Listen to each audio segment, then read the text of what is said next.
So we've come to our final, I guess, rhythm of grace, habit of grace in our life, which helps us to spend more time with God, to spend more time in God's presence, allows us to know Him more, to know Him deeper. But also, when we do these things, when we create these rhythms and habits, these spiritual disciplines in our life, then we are transformed to be more like Jesus. And I just want to repeat a verse that Paul read this morning. So in Exodus 33, it says, "The Lord replied, 'My presence will go with you, and I will give you rest.'"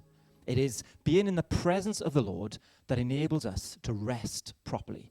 When we know that we are with the Lord, then rest is a gift that comes with that. And we've looked at reading your Bible, we've looked at prayer, we've looked at giving, we've looked at serving, we've looked at fellowship, we looked at, what did we look at last week? We looked at worship. That's right. So we sit down and the final rhythm in this non-exhaustive list, there are more spiritual disciplines that we could talk about, but we're going to move on to something else next week. The final one that I just want to share with us this morning is the rhythm of Sabbath.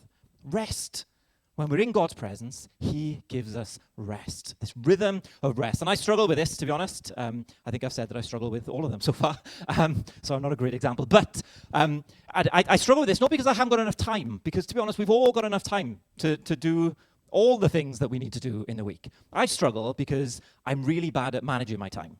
So I struggle to have rest, because when it's time for me to rest and down tools and enjoy that moment of doing nothing, I end up rushing to do the thing that I should have done before now, which interrupts my rest. It interrupts my Sabbath. And if you ask me how I'm doing, Graham got in the car this morning and he said, "Oh, how are you doing, Dave?" My default response is, "Oh, I'm tired.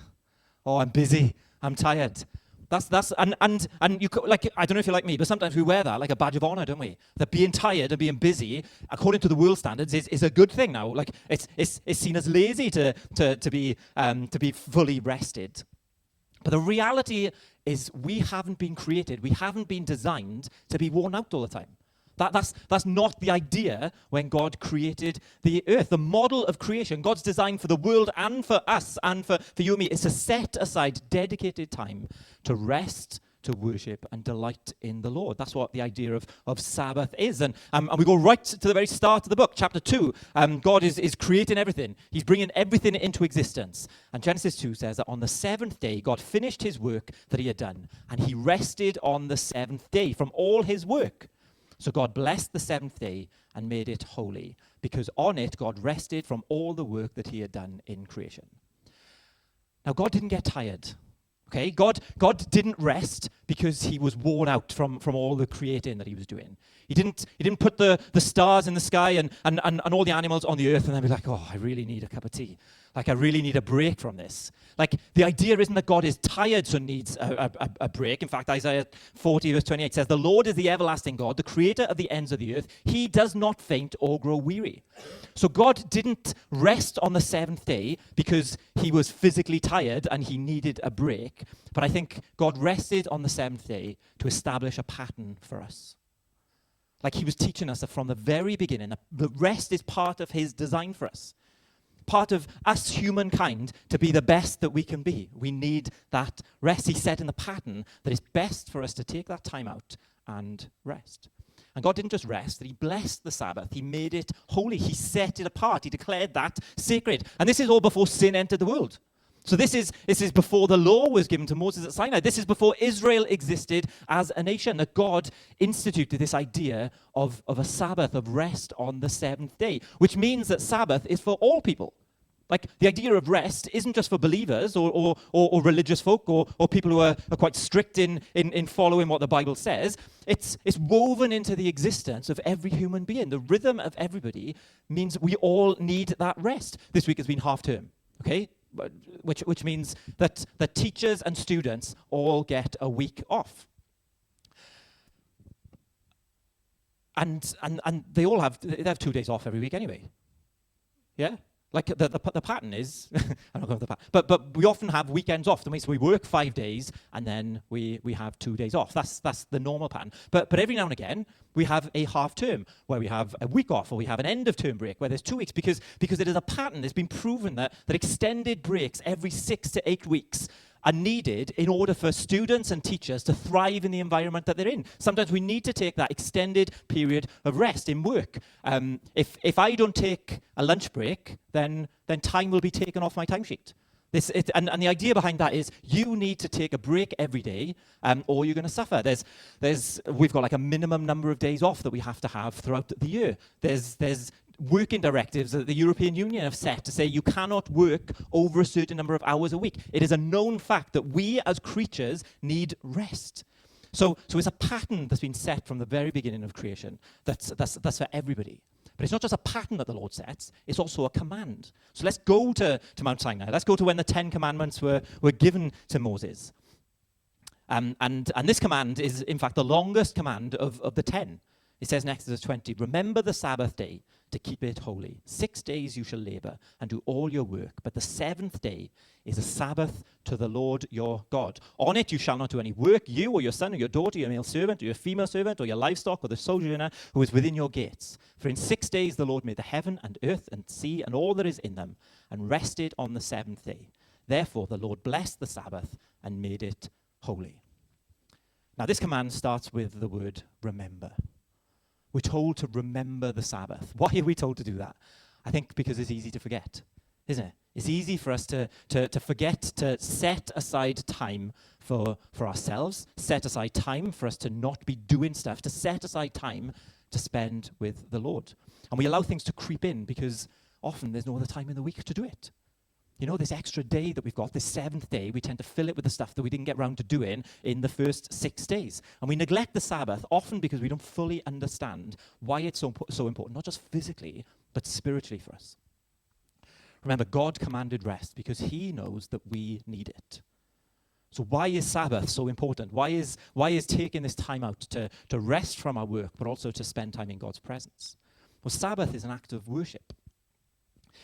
See, the Sabbath isn't primarily about us. It's not necessarily about us taking the break because we need it, but it's about God. Remember the Sabbath, keep it holy. 6 days you shall labor and do all your work, but the seventh is the Sabbath to the Lord your God. It's about intentionally setting time aside to remember the Lord, to remember who he is, to remember what he's done, to give us time to worship him, to thank him, to spend time in his presence. And when we spend time in the presence of God, he gives us rest. And it's this idea of setting intentional, dedicated time to him so that we're not distracted or interfered by the other things that we do in the 6 days. Sabbath is about setting time aside, not fitting the Lord into our own existing schedules. I've said it before, I pray when I drive. I worship when I run. I read the Bible during my break in work. And what I'm doing there is I'm fitting spending time with God around my existing schedule. I'm fitting him into my life rather than centering my life around him. But the practice of Sabbath is about stopping our activities, stopping our schedule, stopping our to-do list, our plans, and giving God our undivided attention. Sabbath creates space for unhurried worship. There's a famous book that's been around for probably the last 10 years now, John Mark Comer. It's called The Elimination of Hurry. And it's this idea that we live in such a busy world that we're always rushing from one thing to another. And Comer's idea is that we need to stop, we need to slow down, we need to rest, and we need to we need to keep the Sabbath because it's important.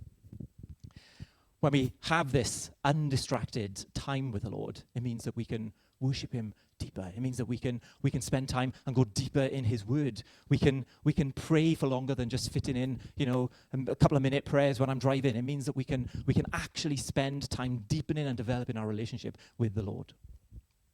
So it's an act of worship. It's also, Sabbath is a reminder of our humanity because we are not God. Like the Lord rested, not because he was tired, but to institute a pattern for us. Why? Because we get tired. Because we do get worn out.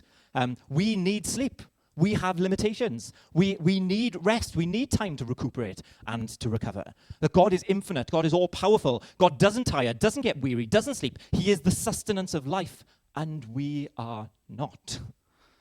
Psalm 172 says, "In vain you rise up early and stay up late, toiling for food to eat, for he grants sleep to those he loves." I'm just going to find that a second.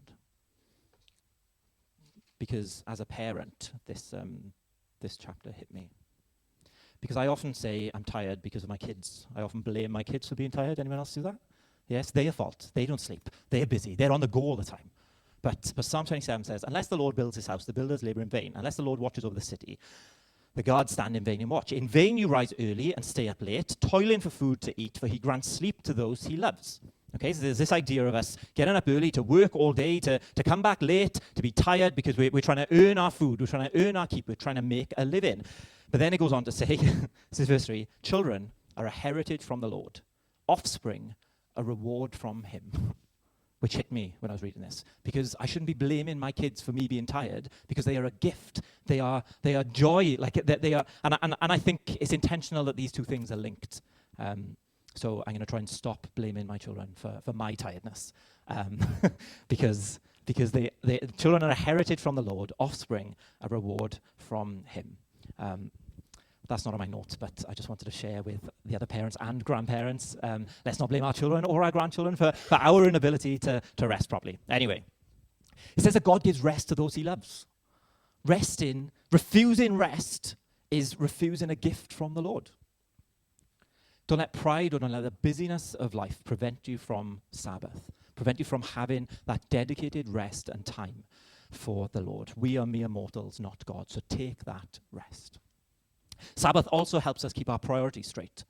Because if we can't set time to intentionally spend time with the Lord and rest in his presence, then our priorities are completely out of whack as Christians. We've got something wrong. If sport or if scrolling or working or shopping or whatever it is stops us from spending time with the Lord and dedicating that time with him, then the likelihood is that is an idol in your life that we're placing priority over the Lord.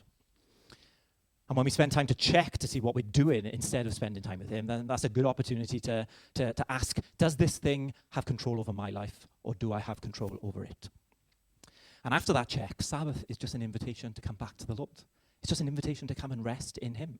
It's not like, it's not a hammer to hit us with, but it's just this invitation to come and set that time aside and spend time with the Lord and center our life around him rather than anything else.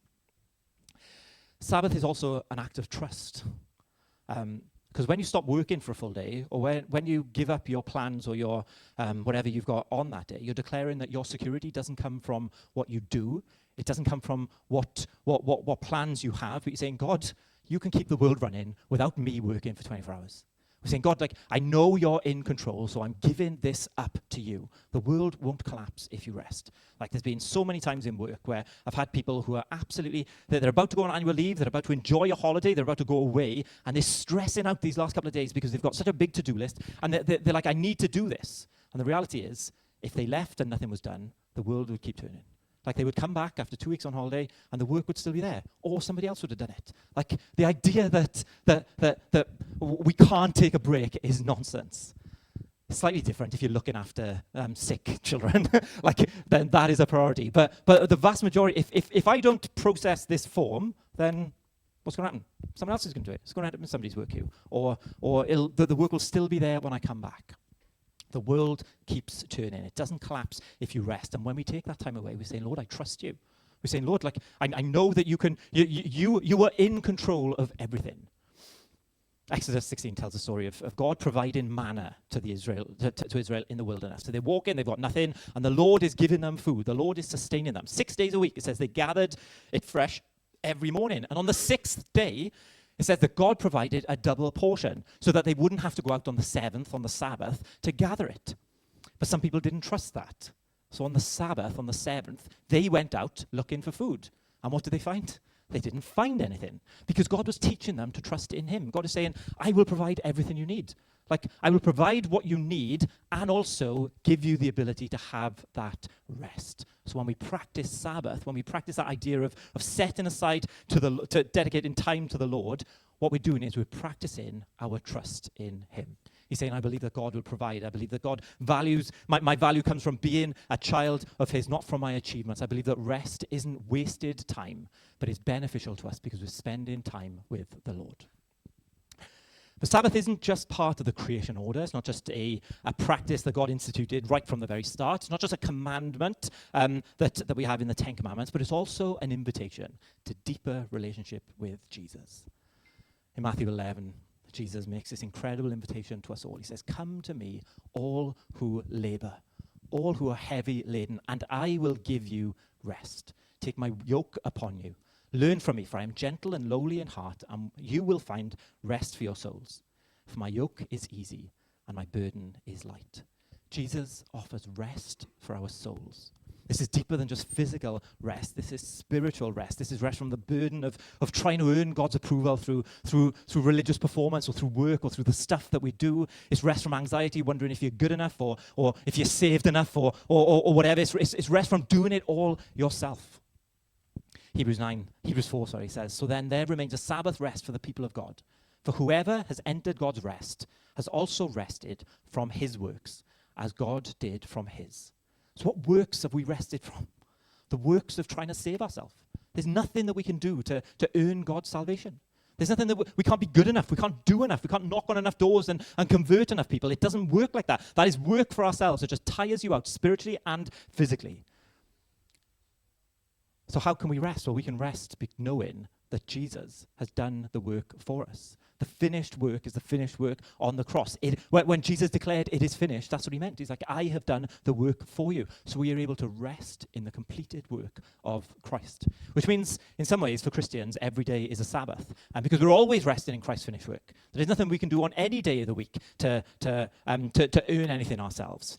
But we practice a weekly Sabbath, a seventh-day Sabbath, as a tangible reminder of the spiritual reality of what Jesus has done for us. When you cease to work for a day, when you give up an element of your week, you're saying to yourself that it's not about what I do. Like my salvation doesn't come from myself, but Jesus has done the work and he's invited me to rest in him. And it's only when we practice this stuff does it really penetrate in our souls, in our minds, in our bodies. It's only when we do it, when we put it into practice, we really understand and get the benefit of doing it. Because the more time we spend with Jesus, the more time we set aside to be in his presence, the better that relationship comes. Because relationships require time, don't they? You can't develop friendship with somebody and only talk to them in passing while you're doing other things. Sabbath gives us that time. It gives us that opportunity to dedicate and set apart a set amount of time in our lives to be with him, to listen to his voice, to enjoy his presence. Sabbath isn't meant to be a burden. It's not meant to be like you're sitting there in a room just counting down the hours before you can go on your phone again or before you can go out and do something. It's not supposed to be like that. It's meant to be joyful. Isaiah 58 says that Sabbath should be a delight. In Mark 2, Jesus says, the Sabbath was made for man, not man for the Sabbath. Do you get that? Sabbath was made for man. Sabbath is a benefit to us. We're not doing it for the sake of doing it, but it's meant to benefit us. So the Son of Man is Lord, even of the Sabbath. The Pharisees had turned the Sabbath into a list of rules and regulations and you've got to do this, you can't do that. But Jesus restored the Sabbath. Jesus restored this idea of rest to us as a gift. It's a day where we can rest in his presence. It's a day where we can join together as believers to celebrate him and to worship him and to delight in him. It's a day for celebrating God's goodness. It's a day where we can come together for prayer. It's a day of healing. It's a day of family. It's a day of unity. It's a day for doing good. And when you practice in your Sabbath, you're acknowledging that Jesus has lordship over your time, over your work, over your life. We're saying, Jesus, you're in charge. You're in charge of it all. You're my Lord over my time, over my work, over my to-do list, over my rest. You are Lord over everything. And when we practice Sabbath consistently, what happens? Anyone guess? Same with reading the Bible, same with praying, same with all the stuff that we talk about. When we do this, we change.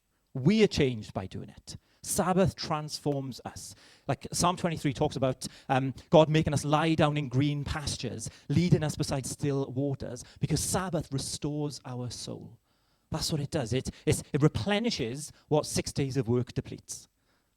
That's what it should do. Sometimes I'm tired on a Sunday than I am in the first 6 days. But that's because I'm not taking because we're not setting that time aside to just rest in his presence. A proper Sabbath should restore us. It should replenish us. It should fill us with energy and zeal for the next 6 days. You can only pour out for so long before you need to be filled again. You must have heard that phrase, you can't pour out from an empty cup. And that's true. And you can for a certain amount of time. You know, you could probably get 6 days, you could probably get a little bit longer, but sooner or later you're gonna just collapse because you need to be filled again. You need to be restored, replenished. This idea of coming beside the still water to restore your soul.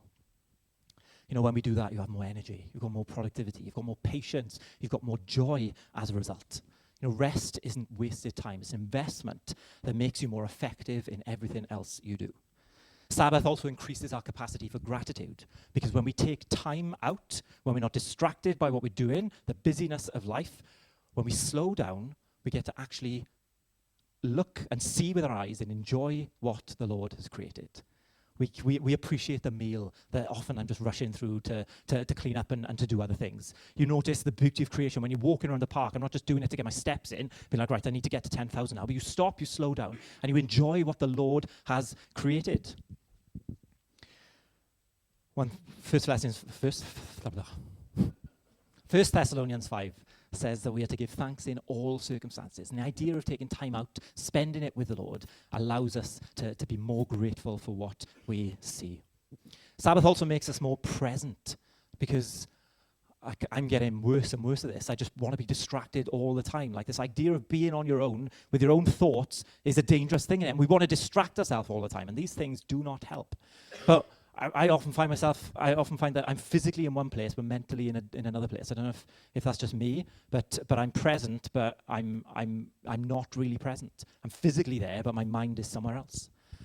And the idea of practicing a Sabbath enables us to be present where we are, with who we're with. You know, when you stop working, when you intentionally unplug, you can actually physically and mentally be present where you are. It means that I can listen to Esther over a meal without thinking about, right, when we get home, I need to do X, Y, Z. It means that I can stop and play with the kids rather than, you know, just, right, I'll play with you for 5 minutes now, and then I got to go back to my task list. Although yesterday I played football with Jesse and I have a bruise this big on my leg, like because I'm getting old now, and I only fell a little bit, but I'm starting to bruise easily now. I woke up this morning, I was like, what is that? It's a massive purple patch there. Anyway, like, it just means that you can spend that time with other people without constantly checking, right, I need to be somewhere, or I need to do something else. It means that when we come to church, when we come and when we worship, we're not thinking, right, you know, I hope he's done by 12 o'clock because I've got to do X, Y, Z. You know, the idea of switching off and dedicating that time to the Lord, being intentional about giving that time to the Lord, means that we can be present where we are. Presence is the foundation of a relationship with somebody. And if we want a relationship with God, we have to spend time in his presence. Sabbath also develops patience and self-control. You know, an idea of wanting things done straight away. Having an idea, like the idea of Sabbath, where we say we set this time aside for God and God alone, means that the thing that I want to do now, I'm going to have to do tomorrow. Because the Lord is more important in the now. That's what this idea is teaching us. That email can wait until tomorrow. That job can wait until tomorrow. That thing that I want to buy on Vinted can wait until tomorrow. Like Sabbath, the idea of practicing Sabbath builds this muscle of delayed gratification that I don't need it now, but I can wait until tomorrow because the Lord is more important to me now. Does that make sense? So how do we make Sabbath a habit in our life? Firstly, pick a time. Like most Christians, Sunday is a Sabbath. Yes, Sunday is probably the easiest time. It's where we gather for corporate worship. It's where we celebrate, the Lord, his birth, his life, his death, his resurrection. It's where we come together to worship him. But Sundays aren't always possible. You know, like people work, for a number of different reasons, it might not be a Sunday. Just pick another time. Pick another day. Because the principle matters more than the specific day. So pick a time and dedicate that to the Lord.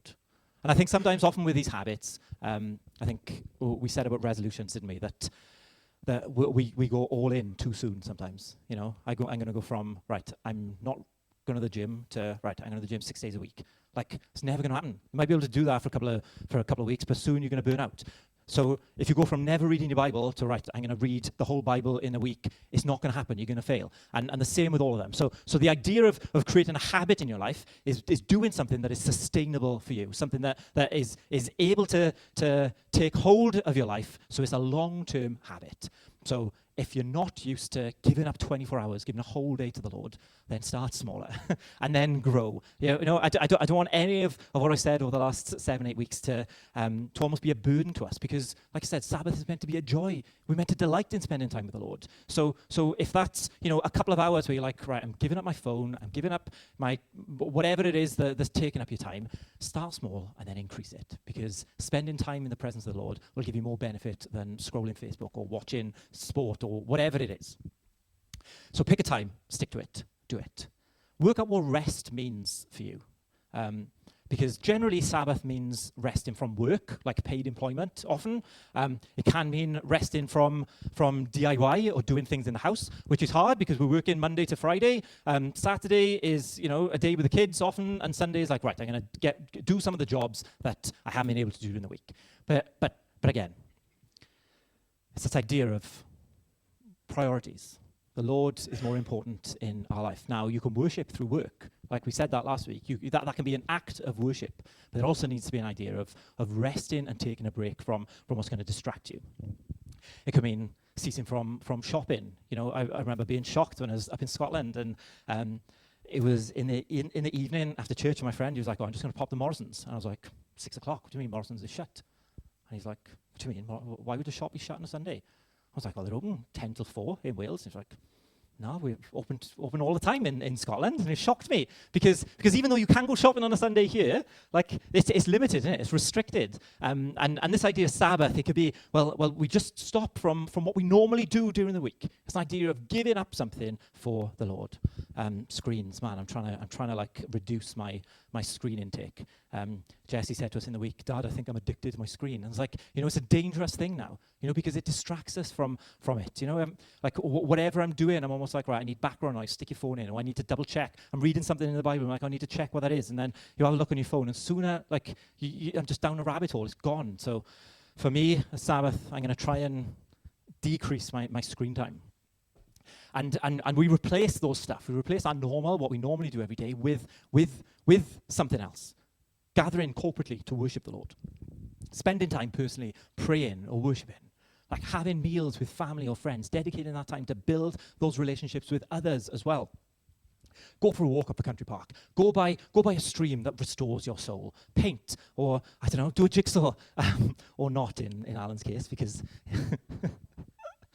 Can I just share that story? I was like, you didn't see 2 jigsaws downstairs after prayer meeting on Tuesday, did you? I was like, I did. Yeah. It's like, do you know where they are? It's like, yeah, they got out for the recycling. So, sorry, Al, I owe you 2 jigsaws. But whatever it is that restores your soul, the idea is that we're doing something for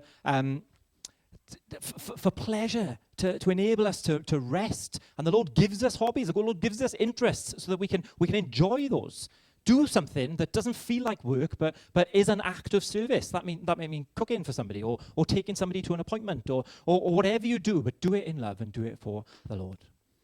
Sabbath sometimes requires planning, doesn't it? If we're going to stop doing something, then we need to sometimes tell people that we're going to stop doing that thing. You can't just stop everything without preparation. So sometimes we might need to, right, if I'm going to have a Sabbath on a Saturday, then I need to finish my tasks on a Friday to free me up for the time where I'm not going to be doing that stuff. Jesus wasn't against preparation. He said to his disciples, he allowed them to eat and pick grain on a Sunday, on the Sabbath. The point is just to minimize that work on the Sabbath. And we need to make it delightful, not legalistic. Like I said, Isaiah 58 says, it describes the Sabbath as a delight and promises that if we honor it, we shall take delight in the Lord. See, having a Sabbath, having that break isn't about rules, it's about joy. Do something that refreshes you. Enjoy some good food. Spend time with people that you love. Have a nap. Read a book, go for a walk, whatever it is, we're celebrating God's goodness in it.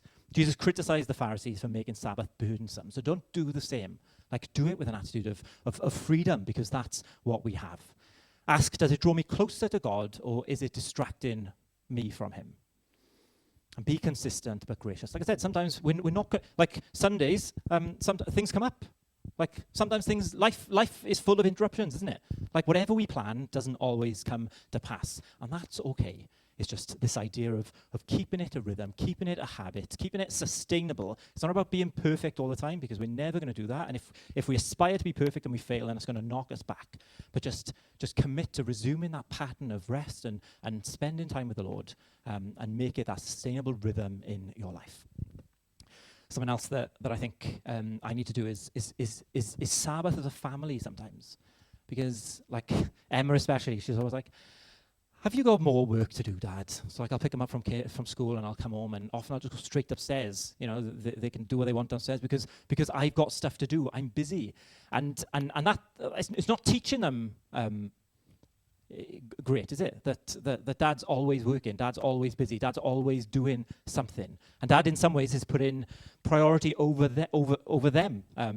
And that's life. Like, I need to work, otherwise they'd be, sleeping on the street. So there's a balance to be had. But the idea of having a Sabbath as a family is teaching your children, teaching your family that it's important to spend that time together and to rest together as well. Because kids need Sabbath too. Like, kids need rest. Kids need time away from screens. Kids need time away from whatever it is that's distracting them or occupying their mind. So make it a family rhythm. Make it like something that you do together. Because here's what God promises, and I'll finish with this. God promises that if we honor the Sabbath, you will experience rest. Now, sometimes I go to bed and I wake up in the morning and I feel tireder in the morning than I do at night. Anybody felt like that? That just because you're not doing anything, it doesn't mean that you're experiencing rest. Sometimes it takes our mind a long time to calm down. Sometimes it takes our body a little bit to calm down. But if you honor the Sabbath, if you put the Lord, your priority in your life, like the verse that Paul read, in God's presence, he will give you rest. When we honor him, you'll experience this deep, soul-satisfying rest because we're spending it in his presence. You grow in your relationship with Jesus. The invitation, come to me. Where are we going with our rest? Where are we going with our Sabbath? We go to Jesus. We rest in him. We rest in his work, what he has done for us, which develops our relationship with him. And as a result, we will be transformed. We are changed. We discover that you can trust God with your time, with your work, with your life. The invitation from Jesus is, come to me and I will give you rest. It's not just a nice sentiment. It's not just a nice idea, but it's truth. It is the reality. It is what Jesus came. Like, he did the work for us so that we can experience rest in him. Rest for our weary soul. And Sabbath is one of the primary ways that we experience that gift. The God who created the rhythm of work for 6 days, and the rhythm of rest on the seventh, is inviting us into his rest. So don't refuse his gift. It is needed. We need to receive it. We need to practice it. And then we need to discover the joy that the Sabbath brings us.